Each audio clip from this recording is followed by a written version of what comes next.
Sasa kwa heshima kabisa ninaomba niwape nafasi hii.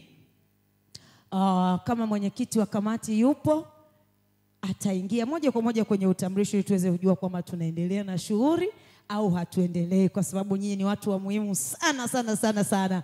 Naomba mwenyekiti ajitokeze kwenye red carpet. DJ niletee mwenyekiti ajitokeze.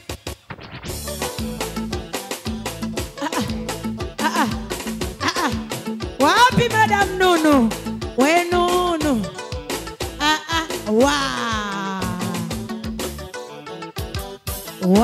DJ huyu ungempigia ya dede ya mkata kijiko na ndani kuna mwiko, utachukua utaweka.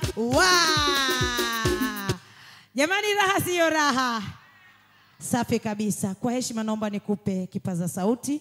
Jamani, huyu ni mkurugenzi mwenye shule yake inayotikisa hapa mjini.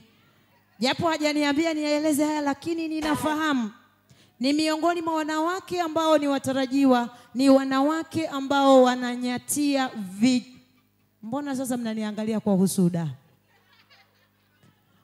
Viti maalum Naomba tumpigie makofi mbunge mtarajiwa. Lakini ni mwanamke mwenye pesa yake hapa mjini. Asubuhi akiamka watoto wanamfuata, na watoto wengi sana, ni mama wa watoto wengi. Makofi na vigelegele kwake. Lakini mbali na hayo, pale mtaani wameanza kumnyatia, wanamuomba awe mwenyekiti wa serikali ya mtaa kwa sababu ana watu wengi. Mwenyekiti, umeweza na umetuwezesha kufika hapa.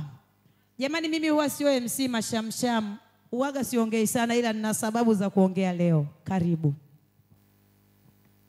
Asalamu alaikum. Tusifu Yesu Kristo.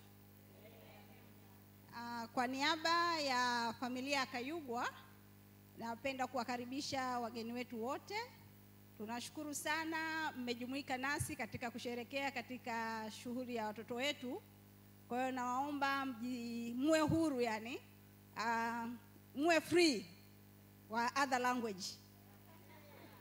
Hapa tuna KK 3 tu: kula, kunywa na kucheza. Hatuna mambo mengine.